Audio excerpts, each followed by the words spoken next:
the rosters have changed so much, even when you guys are looking at cut-ups and you're scouting, do you just throw out the first three all together and not even bother to look at those? No, I think we try and learn something from every single game. Obviously with the lineup changes, you got to look at it with a different kind of eye, sort of say. But the last game that we played where we pretty much had this roster and we were able to go into Boston, get some experience together as a group, go take them down to the stretch. They played amazing basketball that game. So, it's good to watch, some of their success when they're hitting on all cylinders. And for us, we just want to limit that, or limit that type of night again and just be in our shell defense all night and make things tough. Obviously we're going against a great cohesive team, a lot of respect for them. And, it's going to be one of those competitive series that probably is going to go down in history, just the amount of talent that's on the floor at one time and just all the things that surround this. It's good. It's good for basketball. Kyrie, obviously one of the things that surrounds this is your connection to Boston. You've been talking for a while how much you have been looking forward to the playoffs. How much are you looking forward to the fact that it is your old team and you do have history there? It's been 3 years now, so hopefully, probably by the fourth year after this series, we could be done talking about, the past time and what happened there. But for me, I definitely don't want to focus on anything other than what's going on with our team. Don't want to focus on the fans. Don't want to focus on any extra stuff outside of my control. The environment's going to be the environment. I'm looking forward to it. But it's just going in there with a sharp focus, fearless attitude, and just stay to our team principles and just live with the results. But, yeah, again, I just hope we can move past kind of my Boston era and, just reflect on some of the highlights that I left in TD Garden that they could replay. And just move forward. It's just, new paradigm, baby. Was I wrong? I mean, last season it was almost like, I felt like what you did with the Leprechaun, it was like you relished that enemy role. Is that true, or has that changed, and is that not part of this anymore? All is fair in competition. I think when emotions are running high, anything can happen. And I think I want to go in there with a poise and a composure and just not pay attention to any of the extra noise. I can speak on so many different things, but I'm going to choose not to. Just going to let our actions speak for themselves and just go in there and have fun and play competitive basketball. I've been playing in Boston before I went to the Celtics for 6 years. I had some good series with them. I'm well familiar with that arena. It's nothing new under the sun there. So let's just get it on and have some fun. The last time when you were up there, though, it sounded like, if memory serves me, you acknowledged you're probably never going to get to a point where the fans up there don't have that vitriol for you. You hope you can get to the point where the questions aren't there, where the narratives aren't there, but you think you'll always get that reaction when you go there? Look, I think you guys have seen enough in this league where guys go to different arenas, and no matter how many times they play there, the fans are going to treat them like whatever. Whether they played there, whether they injured a player, whether something went back and forth with the crowd, like we've seen it before. So I'm saying just giving the energy to what the fans are doing, it's just that's not where my attention is. You know what I'm saying? Like this is a series that we're trying to win as a team. I don't have time. I don't have the focus to even just pay attention to all that stuff going on. But again, like you said, with all the narratives and stuff that's surrounding me in Boston, it's like all you can do right now is just pin that point in my life to my legacy. It's just like, well, it didn't work in Boston, so what's going on? And you continue to ask the Celtics players that I played with that are still there, the same core group, have you still talked to Kai? It's just like, bro, let it go. Like, I moved on. Like, I'm in Brooklyn. It's been 3 years. You know what I'm saying? Like, we've had enough of the back and forth. Let's just have some fun competing against each other because the fans can't come on the court. Y'all can't come on the court. Just enjoy the show. Get your popcorn. Say whatever you have to say on Twitter and social media, and let's just make this a good series, New York and Boston. I get it. But, I have actual history there, that's bigger than me and bigger than just the Celtics. My storyline with my mom and my dad meeting there, and I've been up at Boston University since I was like 5 years old. They were the first school to offer me a scholarship. So it's just like, you know, it's there for me in terms of my childhood, but me as a professional athlete, that moment in time, you know, let's just bury the hatchet, and you know, we could talk about it once my career is done about the inside scoop of what happened in the locker room and shit like that. Till then, man, I'm just protecting my guys and just trying to be a better basketball player. So much has happened, since you played them last year, just this year, and you know, have gone through a lot. Mm-hmm. And you're exactly where you want to be, starting the playoffs. Yeah. What has that been like? And was it ever hard at the beginning? I mean, just emotionally, I think it would be very tough. You know, you're waiting on a mayor at one point. You know, what has that been like? And do you sit here and go, oh my gosh, I can't believe I'm here? No, I think you mentioned there's just a lot of factors that have played into the journey thus far. You know, I just think I've had to sit down and be as patient as I can be, despite, you know, wanting to control different things. You know, I can't control the mayor. I can't control the vaccine mandate. I can't control the things that were set in place at the start of this season where, you know, our vision of what this 82-game season in the playoffs was going to look like. You know, we were picked at a certain top of the Eastern Conference, and here we are sitting in 7th place. And, you know, it's just time to kind of move forward with what we have and just, you know, talk about these things once this season's done. You know, I think I really just want to focus on the game and just do whatever I can to put my team in the best position to win.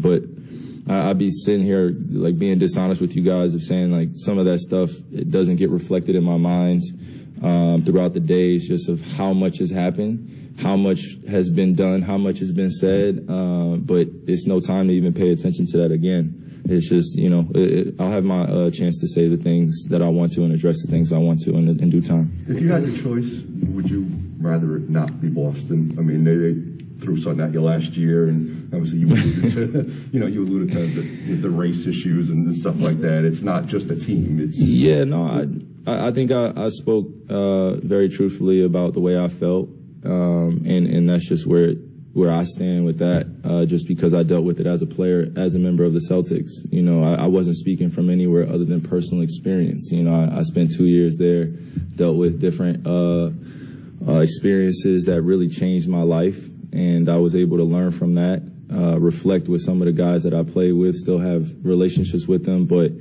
I wouldn't say that we would have liked to avoid them by any way. I think this is probably the best part of the story that could be written is, you know, we go against Boston and we have a chance to redeem ourselves, probably from the regular season, sort of say last year, you know, they have a healthy team, we have a healthy team, and now we really get to see who's the better squad. You know, it's exciting because we know each other very well, you know. That's what I'm saying. We know each other very well. Kyrie, I hope this doesn't come out like wrong, but do you feel, if it does, you got to tell me, do you feel that the Nets really stuck by you this year? Maybe not at the beginning, but they worked it out so you were, you know, playing when you could play and stuff like that. Yeah. Do you feel you have something to prove to the fans, maybe not prove is the best word, to show to the fans or to show to the team that it was, you know, it was worth it all? Yeah, I think, man, that's a good question. It's a great feeling when you know during uncomfortable times you can really lean in on different individuals, despite their role, you know, in different sectors or different places in our organization, or, you know, things that they stand for. And some people stood by me in public, some people stood by me in private, and I'm okay with both. You know, some people disagree with me in public, some people disagree with me in private. It doesn't really bother me as much as it did in the beginning of the season, because everything was just so new. Everything was being thrown in my face of just like what I should be doing. And again, at the beginning of the season, I also said that this was bigger than me. This was bigger than the NBA. This is a world issue at this point that people have had their own thoughts and beliefs on.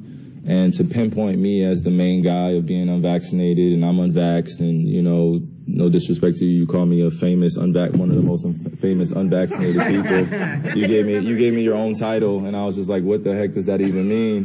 When it's plenty of unvaccinated, no, I'm saying when it's plenty of unvaccinated people out here, and though I'm in this position and I'm very responsible with my voice, you know, in terms of that, it felt like you know, I was being pinned up against something that the world felt like I was doing wrong. And it was like, well, the majority says that you should do this, and why are you going against this? You know you're losing out on millions. You know you're giving up on your teammates. I heard everything. You know, I was called so many different names. People just continue to drown out the media space with what I should be doing. And I just felt like, you know, there's going to be a time where all this stuff is going to be in the wind, and we can talk as human beings, and I'm going to be peaceful in my approach. Everyone else can have their own emotions, but it was tough. You know, it was part of a struggle of mine to look at the season, a game that I love, my job. I can't even keep calling it a game. It's my job. And I provide for my family. I provide for my loved ones. So that to be stripped away based on, you know, a mandate or something that was in place, it was confusing at first. You know, I think the world was confused, didn't really know. But now that, you know, things have settled in and, you know, people are seeing that both sides exist, where it's a risk on both sides, whether you get it or you don't get it. It just depends on which side you're on. And I think that should be respected. And I think that should be acknowledged and honored in every household. So, again, I'm just a basketball player, right? When I live my life outside of this, I just know I don't stand alone with my beliefs, and I've always respected everyone else's beliefs. So that's just where it is. Kyrie, looking at the matchup that you're going to have with Marcus Smart, what have you seen from him? He's a Defensive Player of the Year candidate this year. What have you seen from him? How do you approach that matchup? Well, I got to learn a lot from him. You know, when we were going against each other in some of my beginning years, and also playing with him, but now also seeing him really advocate for himself to be Defensive Player of the Year. We knew he had the capabilities. I think the whole world was on notice, but I think now that he's getting that recognition in the public space, where, you know, it's a resounding, like, yeah, we believe you're the Defensive Player of the Year. You do guard 1 through 5. You are very physical. You do the little things. Yes, Marcus, you are the prototypical Defensive Player of the Year that we need, especially at the guard spot. And I think he falls in line with a lot of the guards that have come before him, where he uses his frame very well, uses physicality, and then also, you know, he just uses his intangibles and his thoughts or his thought process out there, his IQ, to put you in different situations that make you think as an offensive player. I was going to say Boston switches probably more than anybody in the league. That tends to kind of mess up offenses and get you in like one-on-one situations. Yeah. I mean, everybody knows what you and KD can do in ISO, but how do you guys keep the ball moving appropriately when you have all these long-arm guys switching on every play, pretty much? Yeah, you accept the challenge, you watch film, and you see where you can really find weaknesses in that switching. You know, they're definitely, were they number 1 defense? Yeah, so there are going to be times where it's going to look really good, and I always say there's going to be times it looks really good, and sometimes it's going to look like they're doing amazing on the defensive end, but they really do a good job communicating and funneling you into you know, those guys that have longer frames, and they want you to play one-on-one and stand on the perimeter. But for us, we're just going to make adjustments. Game 1 is a feel-out game, obviously, and we want to see what they do. Starting off on the tip to the fourth quarter, and then we just use our talent, use our IQ to really make changes on the fly. That's part of being in the playoffs. Is like, that's the beauty of it. It just gets you really anxious to be able to go out and be special in those possessions where you know that their defense is geared towards stopping you. In the context of what you just brought up a couple minutes ago, I'm curious. To anyone who's followed your story, they'll say, Kyrie, you have the right to make any decision you want, and you made your choice and made your stance. But what do you say to the people who have followed the story and they say, well, you signed up to play a team game, and by making the decision that you made, you put your team in a much less advantageous position, especially to start the postseason? Well, it's hard to address all those people because they're usually blocking their profile image, or they don't come out in public and say it to your face.